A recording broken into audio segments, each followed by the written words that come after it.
शोहर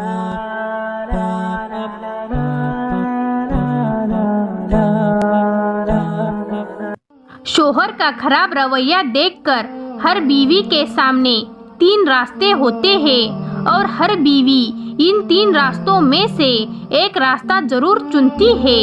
अगर शोहर बीवी के साथ अच्छा सुलूक नहीं करता, उसे वक्त नहीं देता, मोबाइल, टीवी और दोस्तों में मसरूफ रहता है और उसे इज्जत व प्यार नहीं देता, हर वक्त झगड़ा करता है, गालियाँ देता है, माँ बहन की बातों में आकर बेइज्जत करता है, मतलब किसी भी एतबार से बीवी को राहत के बजाय तकलीफ पहुंचाता है, तो उस गलीज इंसान की बीवी 3 रास्तों में से एक रास्ता जरूर चुनती है।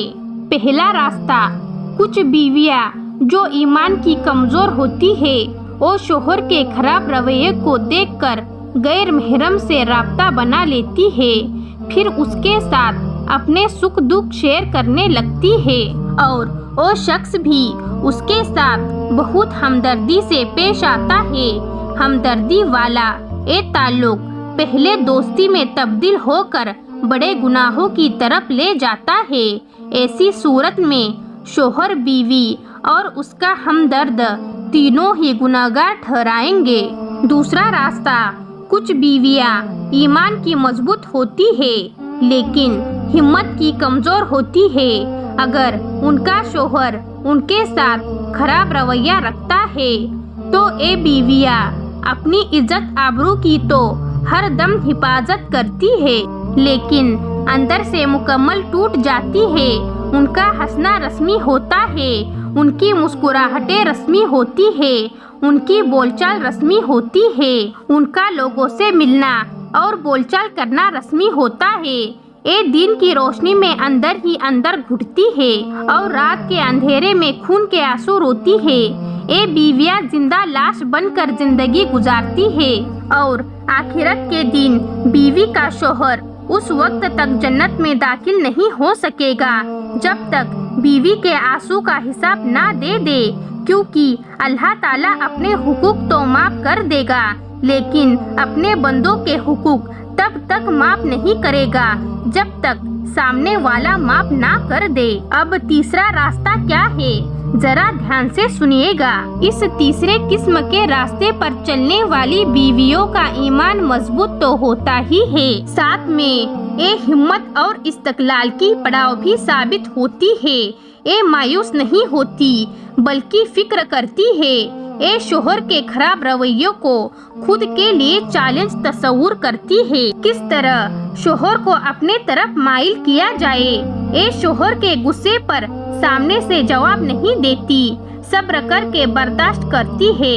ये शोहर के साथ बहुत ज्यादा नर्म और प्यार भरा रवैया रखती है। शोहर के आने से पहले खुद को दुल्हन की तरह तैयार कर लेती है। शोहर का ध्यान कहीं और ना जाए, ये जानती है कि शोहर के वालिदैन की खिदमत फर्ज नहीं, लेकिन फिर भी खुद से सास ससुर की खिदमत करती है क्योंकि बुजुर्गों की दुआ से उनका घर बसा रहे। ऐसी बीवियां तकियों में मुंह छुपाकर रोने की बजाय सजदों में रोने को तरजीह देती है। ये सजदों में आंसू बहाकर रब के हुजूर शोहर की वापसी मांगती है।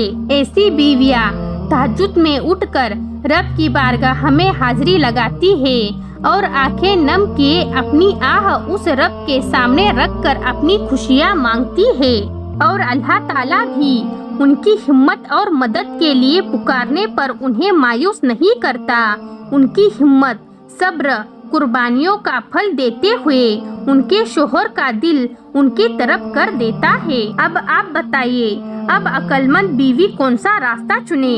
अगर बीवी पहला रास्ता चुनती है तो दुनिया में जिल्लत व रुसवाई और आखिरत में शोहर और हमदर्द समेत सख्त अजाब के हकदार ठहराएंगे।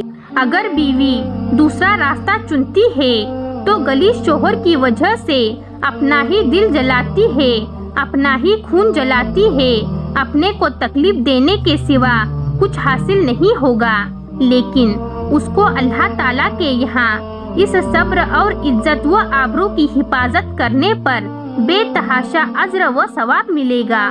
अगर बीवी तीसरा रास्ता चुनती है, शोहर की बेगैरती को खुद के लिए चैलेंज तस्वुर किए हुए हिम्मत और गौर फिक्र से काम लेती है, तो 80% बीवियां अल्लाह ताला के हुक्म से अपने मकसद में कामयाब होकर एक खुशगवार अज़दवाजी जिंदगी गुजारती है और अपनी दुनिया व आखिरत दोनों में कामयाब हो जाती है। तो ऐसी बीवियों को उन दो रास्तों के बजाय तीसरा रास्ता ही चुनना चाहिए। इंशाअल्लाह अल्लाह ताला उसे मायूस नहीं करेगा। और एक जरूरी बात सुन लीजिए, अगर किसी भी औरत के आँख में शोहर की वजह से एक भी आंसू आ जाए तो जन्नत में उस वक्त तक ना जा सकेगा जब तक बीवी उसे माफ ना कर दे। ये हमारा दीने इस्लाम है, जहाँ किसी एक इंसान के दिल दुखाने पर रोजा नमाज सारी इबादतें उस वक्त तक काम नहीं आएगी जब तक सामने वाला माफ न कर दे।